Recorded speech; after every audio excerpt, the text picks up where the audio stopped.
Hello students, today I am going to discuss three stage compression with multi expansion valve and flash intercooler. In last video lecture I have discussed the three stage compression with flash intercooler. तो वहाँ पर आपका multiple expansion valve word use नहीं हुआ था, लेकिन expansion valve वहाँ पर अलग अलग थे, लेकिन फ्लैश चैम्बर यहाँ लगा हुआ था, फिर एक्सपेंशन वाल्व था, फ्लैश चैम्बर यहाँ था, फिर एक्सपेंशन वाल्व था, एक एक्सपेंशन वाल्व यहाँ था। क्यों? अगर कंडेंसर से जो मास फ्लो हो रहा था, जो एक्सपेंशन हो रहा था, वो कांस्टेंट एंथैल्पी पे हो रहा था, यहाँ भी और यहाँ भी।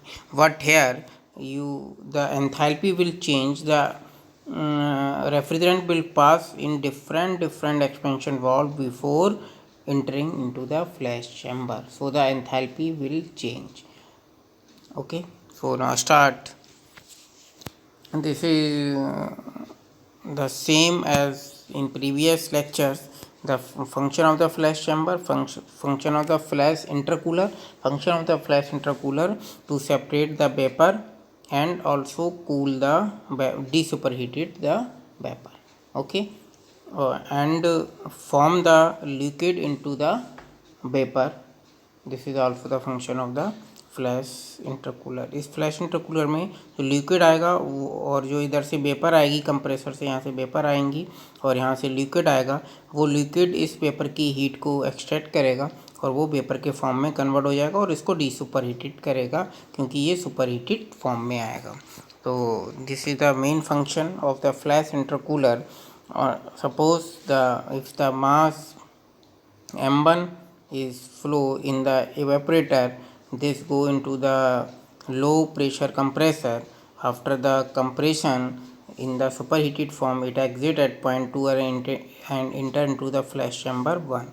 In flash chamber, from the expansion valve E2, the liquid refrigerant is enter into the flash chamber, which is at the lower enthalpy or lower temperature or in the form of the liquid. It extract the heat of this vapor, this superheated vapor refrigerant, and form desuperheated and form the vapor of this liquid which is entering into the flash chamber. And in the vapor form, in the saturated vapor form, it total of this vapor and the vapor which come from the expansion compressor of the low pressure compressor. तो लो pressure compressor से जो vapour आ रही है और जो vapour इस expansion valve से liquid आ रहा है, वो वेपर फॉर्म में कन्वर्ट हो रहा है इस फ्लैश चैम्बर में। इस वेपर की हीट को एक्सट्रैक्ट करने के बाद, और वो टोटल मास आपका फ्लो हो जाता है इंटरमीडिएट कंप्रेसर से। इंटरमीडिएट कंप्रेसर में जो मास इंटर करेगा वही मास एग्जिट होगा। सपोज करो दैट इज़ द M2, अभी हम साथ देखेंगे उसको आगे। और ये मास आपका डी सुपर हीटेड फॉर्म में इंटर करता है फ्लैश चैम्बर में, और फिर सेम प्रोसेस, यहाँ से लिक्विड आएगा और यहाँ से ये वेपर सुपर हीटेड फॉर्म में जाएंगी, ये डी सुपर हीटेड होंगी और ये इसको हीट देंगी और ये वेपर फॉर्म में कन्वर्ट हो जाएगा। This total mass will exit and inter into the high pressure compressor. The same mass will be exit from the high pressure compressor and inter into the condenser, and after the condenser it goes into expansion valve 3. The process will repeat again and again. Okay, so now the pH chart of this, same point 1 पे saturated vapour आपकी evaporator से exit होने के बाद compressor 1 में enter होती है, and this process is compress here and this process is constant. Entropic process, isentropic process, यहाँ पर क्या हो रहा है, ये डी सुपर हीटेड हो रहा है, ये है इस तरह से, और ये यहाँ पर क्या हो रहा है, ये डी सुपर हीटेड हो रहा है। ये इधर से आपका लिक्विड फॉर्म मतलब वेपर आएगा और वो वेपर फॉर्म में कन्वर्ट होगा। यहाँ पर लिक्विड फॉर्म होगा, वो वेपर फॉर्म में कन्वर्ट होगा, और यहाँ पर क्या होगा, ये उसको डी सुपर हीटेड करेगा और टोटल अमाउंट कहाँ जाएगा, सेकेंड कंप्रेसर में। फिर ये डी सुपर हीटेड होगा और यहाँ से जो लिक्विड आ रहा है इसमें, वो इसको डी सुपर हीटेड करेगा और वेपर फॉर्म में कन्वर्ट हो जाएगा, वो चला जाएगा यहाँ पर। ओके, तो this is the pH diagram of the three stage vapor compression with multiple expansion valve and flash intercooler. Okay, so the pH diagram बिल्कुल आपका सेम है, जैसा आपका 3 stage vapour compression with flash chamber था उसी की तरह से है। और now the formula, how to calculate the formula. M1 is the mass which flow into the refrigerator, so यानी कि evaporator, which flow into the evaporator. So M1 will flow into the compressor 1 or low pressure compressor, and the enthalpy of that okay, you may seen here M1 is the mass flow into the evaporator, and this is also flow into the compressor 1. So the refrigerating effect produced here is M1 H1 minus H12, that is H12 is HF12, H1 minus HF11, this is HF11. Okay, so you can calculate the M1 from here. M1 is equal to H1 minus HF11 upon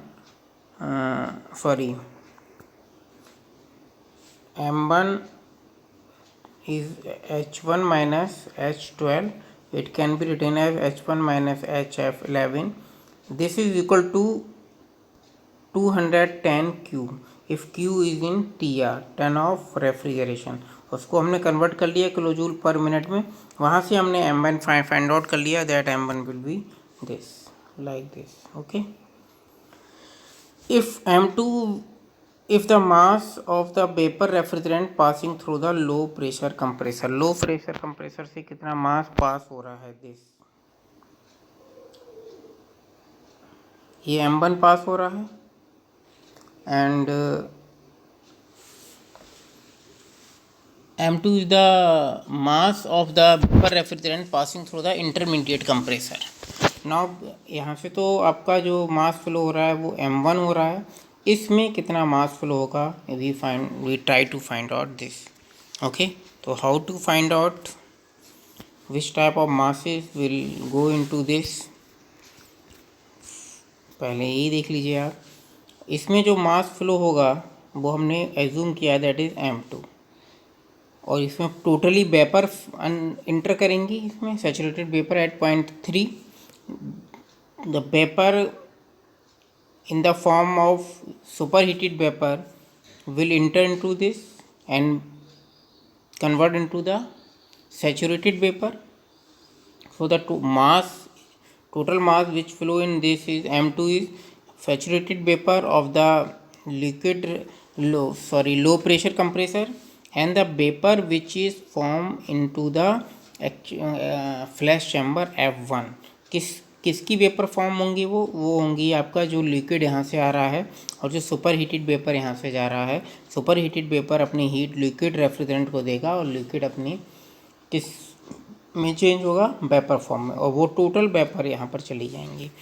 तो low pressure में जो मास enter होगा वो कौन कौन सा mass enter होगा, mass of the vapour refrigerant from the low pressure compressor, mass of the vapour refrigerant और the flash resulting from the expansion valve, हमने उसको M डैश एज्यूम कर लिया है, and mass of the vapour refrigerant resulting from the evaporation in the flash intercooler. Okay, so these type of the vapors will enter into the expansion. So the mass of the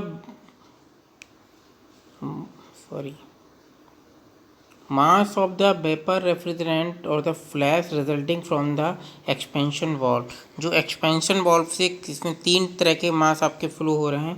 एक तो expansion valve से यहाँ से जो vapour liquid और vapour दोनों आएगा, तो जो वेपर आ रही होगी वो यहाँ जाएंगी.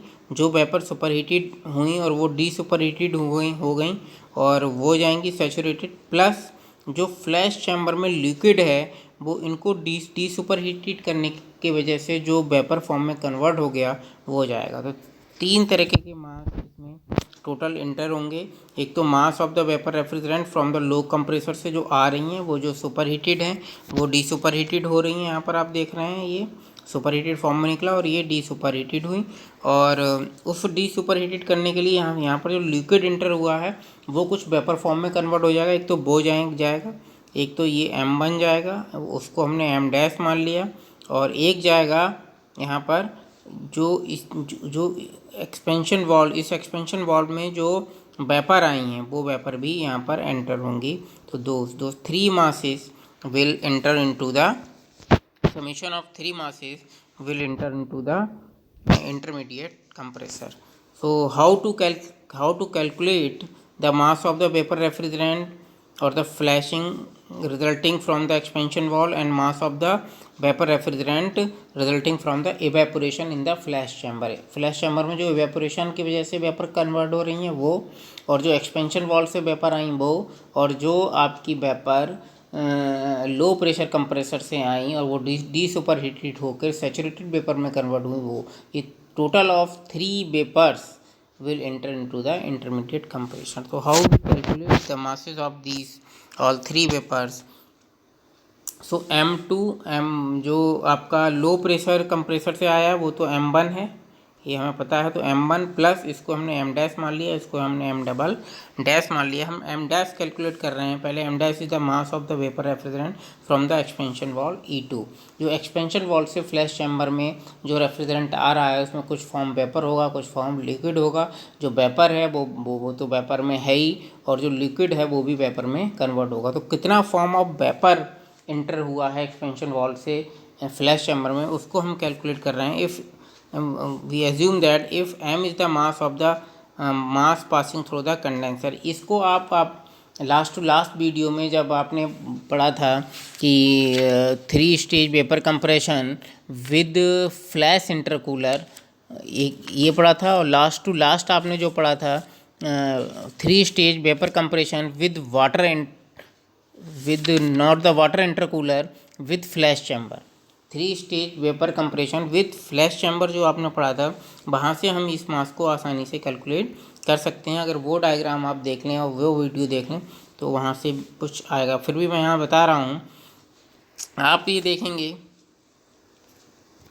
PH chart. इस एक्सपेंशन वॉल्व में यहाँ पर जो एंटर हो रहा है, एक्सपेंशन वॉल्व 1 ये है, एक्सपेंशन वॉल्व 3 ये है, एक्सपेंशन वॉल्व 2 ये है, एक्सपेंशन वॉल्व 1 ये है। तो हमने 3 इसको माना है एक्सपेंशन वॉल्व 3, एक्सपेंशन वॉल्व 2 हमने इसको माना है, एक्सपेंशन वॉल्व 1 हमने इसको माना है। तो एक्सपेंशन वॉल्व 2 से निकल के वेपर जो फ्लैश चैम्बर 10 पॉइंट पे एंटर हो रही हैं वो वेपर का देखना है आपको। यहाँ पर जो मास इंटर होगा M9, अगर ये M है तो यहाँ पर जो मास इंटर होगा वो कितना होगा? वेपर फॉर्म तो इसकी x8 M टाइम्स x8 होगी, और M9 क्या होगा? M9 हम कैलकुलेट कर चुके हैं, इसे लास्ट टू लास्ट भी वीडियो आप देखिए। M minus M9 sorry M9 क्या होगा? M minus x8M। So M into 1 minus x8, this will go into this expansion valve. Okay, so you can see here जो M9 होगा वो ये होगा M into 1 minus x8, this will go into the expansion valve this। okay, यहाँ पर जाने के बाद ये इसका वेपर फॉर्म में कन्वर्ट हो जाएगा। x10 इसका क्या है आपका ड्राइनेस फ्रैक्शन, और कुछ फॉर्म इधर चली जाएगी। तो इधर कितना जाएगा? इसका टाइम 10x। ओके, और इधर कितना जाएगा? जो M9 आया था वो M9 minus this. Okay, M9 minus this. तो ये जो आपका टोटल आएगा, जो वेपर हमें चाहिए क्योंकि हमें M डैश निकालना है। M dash is the mass of the vapour refrigerant from the expansion valve E2, that is the M9 time x10। और M9 कितना है हमारा? ये आप यहाँ पे देख सकते हैं, पीएच चार्ट से आसानी में आएगा। यहाँ पर आप देखेंगे जो वेपर इधर जाएंगी वो कितना होगा? M9 मास आया है यहाँ पर, तो M9 टाइम x10। ओके, और ये वेपर है, ड्राइनेस फ्रैक्शन से मल्टीप्लाई कर देंगे तो इसमें लिक्विड भी आ रहा है। M9 में लिक्विड भी है, M9 में वेपर है, तो वेपर का कितना पोर्शन है उसके ड्राइनेस फ्रैक्शन से मल्टीप्लाई कर देंगे तो वेपर आ जाएगा। ओके, M9 की वैल्यू आपकी ये है। M9 की वैल्यू पुट कर दी this. Now the M1 how to calculate this in the form of m1. m1 क्या आ रहा है, m1 किसके बराबर है, m11. Okay, m1 is equal to m11. जो वहाँ से है वो पूरा का पूरा इधर चला गया. लास्ट वीडियो में मैंने बताया भी है. और this is equal to m1. और ये कितना होगा, ये होगा m times 1 minus x8 and 1 minus x10. Okay, क्योंकि यहाँ पर जो आएगा इधर m11, वो कितना होगा आपका m11 इज इक्वल टू, यहाँ पर टोटल m9 आया और इधर क्या चला गया आपका x10 टाइम्स m9.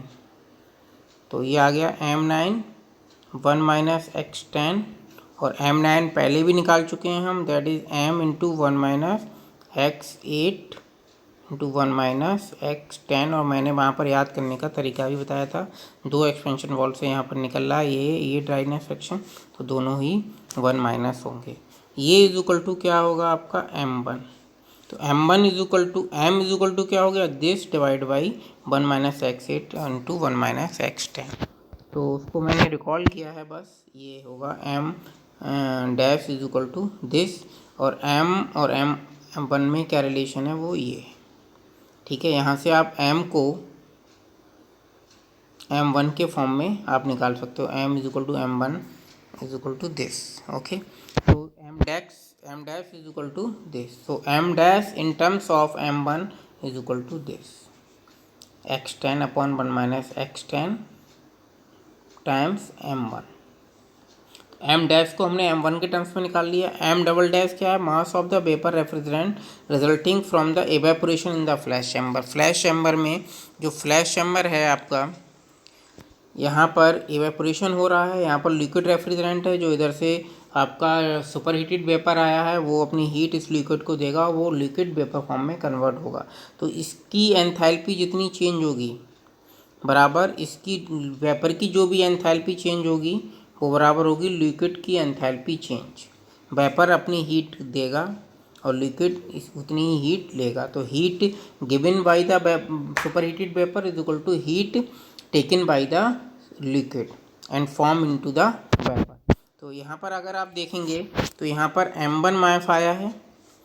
ओके, और यहाँ पर जो वेपर कन्वर्ट हुई है वो मैंने m डबल डैश माना है. तो वेपर की जो लिक्विड की एंथैल्पी चेंज होगी, जो वेपर में कन्वर्ट होगी, वो 10 से तो आया था और 3 पे हो गया, क्योंकि ये हीट को गेन कर रहा है तो इसकी एंथैल्पी इंक्रीज होगी. तो h3 minus h10 is equal to होगा आपका m1 कितनी एंथैल्पी रिलीज कर रहा है, h2 हायर होगा और h3 लोअर होगा. तो दिस यहाँ से हम m डबल डैश निकाल सकते हैं. You can see here. Okay, heat given by the vapor refrigerant from low pressure compressor and heat taken by the liquid refrigerant in flash chamber F1 and convert into the vapor. So m1 h2 minus h3 is equal to m double dash h3 minus h10. यहाँ से m double dash की value आ गई, वो आ गई ये. Okay, so the m2 is equal to m1 m dash plus m double dash, इनको ऐड कर देंगे तो m2 की वैल्यू आ जाएगी. m2 की वैल्यू हम क्यों निकाल रहे हैं, m1 की वैल्यू हमने निकाली, फिर m2 की वैल्यू निकाली, अब हम m3 निकालेंगे. m1 m2 m3 क्या हैं, these are the masses of the refrigerant which flow. m1 which flow into the low pressure compressor, m2 is flow into the intermediate compressor and m3 flow into the high pressure compressor. वहाँ पर हम work done find out करेंगे. जो work done find out करेंगे तो वहाँ पर मास से हमें मल्टीप्लाई करना पड़ेगा. So we find these masses. Okay, similarly same case है. m3 the mass of the vapour refrigerant passing through the high pressure compressor. So same formula है, mass of the vapour refrigerant passing through from the intermediate compressor. This is m3 is the mass of the vapor refrigerant passing through the high pressure compressor. ये किसके बराबर होगा, ये होगा just a minute, mass of the vapor refrigerant passing through the high pressure compressor is equal to, हमने वो m3 माना है. So m3 is the mass of the vapor refrigerant passing through from low pressure intermediate compressor होगा. This will be written by mistake, this will be intermediate compressor. Okay, intermediate compressor मैं आपको clear कर देता हूँ। यहाँ पर यहाँ से जो मास फ्लो होगा वो इसमें जाएगा हाई प्रेशर में, तो इंटरमीडिएट कंप्रेसर से जो मास फ्लो हो रहा है वो आपका हाई प्रेशर में जाएगा, vapour. Okay, this one. So here it is intermediate pressure compressor. Mass of the vapor, mass of the vapor refrigerant from the expansion valve E3 and mass of the vapor refrigerant from the evaporator in the flash chamber F2। बिल्कुल same है जैसे हमने अभी किया था। ये क्या है, जो वेपर यहाँ से आ रही हैं वो इसमें इंटर होंगी, जो रेफ्रिजरेंट की वेपर यहाँ से आ रही हैं वो इसमें रेफ्रिजरेंट इंटर होंगी, और जो लिक्विड भी यहाँ से इंटर हुआ और वो इसकी वजह से वेपर फॉर्म में कन्वर्ट हुआ, जो सुपर हीटेड वेपर आई उसकी हीट को गेन करने के बाद वेपर फॉर्म में कन्वर्ट हुआ, वो वेपर जाएंगे। तो 3 types of vapour will enter into the high pressure compressor same as in intermediate compressor. Okay, तो इनको हम कैसे कैलकुलेट करेंगे, इसको हमने M" मान लिया है और इसको M4' मान लिया है। ओके, सो M" क्या होगा आपका, M" कहाँ पर है आप ये देखेंगे। पहले तो यहाँ पर, यहाँ से जो मास आया उसका जो वेपर फॉर्म गया इसमें वो क्या होगा, MX8। एक तो वो वेपर जाएगा, M को हम M1 के टर्म्स में कन्वर्ट कर लेंगे, वो क्या आ जाएगा 1 - X8 एंड 1 - X10 और यहाँ M1 आ जाएगा।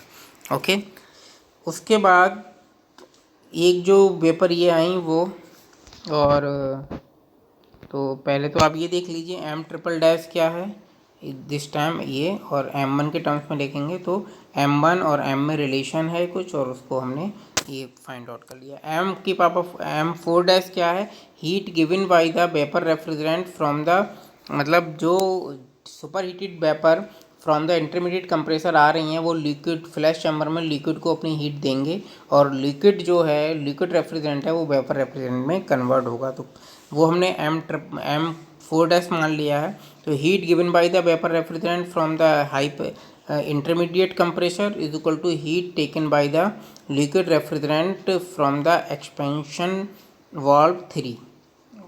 ठीक है, एंड फ्रॉम द वेपर, जहाँ भी आपका यहाँ पर हाई प्रेशर यहाँ भी लिख गया है तो ये this is the intermediate pressure, क्योंकि इंटरमीडिएट से ही वेपर आ रही हैं वो जो हाई प्रेशर में जाएंगी। तो इंटरमीडिएट प्रेशर से जो वेपर्स आ रही हैं वो अपनी हीट लिक्विड को देंगी जो फ्लैश चैम्बर 2 में है, वो वेपर फॉर्म में कन्वर्ट होगा। ओके, तो आप यहाँ देख सकते हैं